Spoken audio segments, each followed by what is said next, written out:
De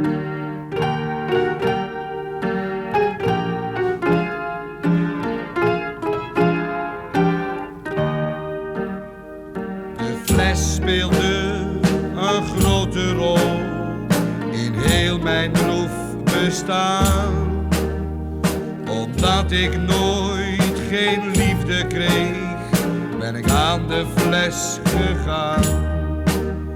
Jij trouwe vriend, jij schonk sindsdien mij menig levensles. Ik heb gelachen en geweend bij jou mijn trouwe fles.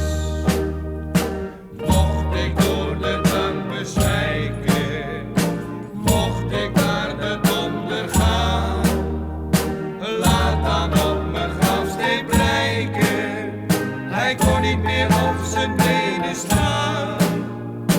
Mocht ik door de drank bezwijken, mocht ik naar de donder gaan, laat dan op mijn grafsteen blijken, hij kon niet meer op zijn benen staan.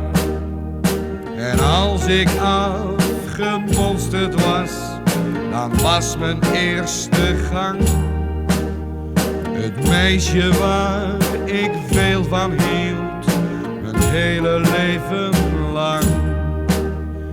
En als een ander naar haar keek, dan flikkerde mijn mes. Dan werd ik om mijn neus wat bleek en greep weer naar de fles. Mocht ik door de drank bezwijken, mocht ik naar de donder gaan, laat dan op mijn grafsteen blijken, hij kon niet meer op zijn benen staan. Mocht ik door de drank bezwijken, mocht ik naar de donder gaan, laat dan op mijn grafsteen blijken, hij kon niet meer op zijn benen staan. En mocht ik 's nachts op de oceaan, wanneer de stormwind brood,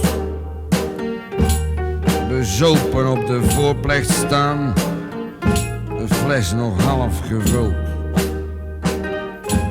En zijn dan onze marconist, het noodzijn SOS,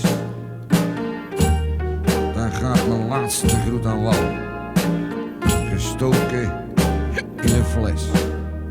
Mocht ik door de drank bezwijken, mocht ik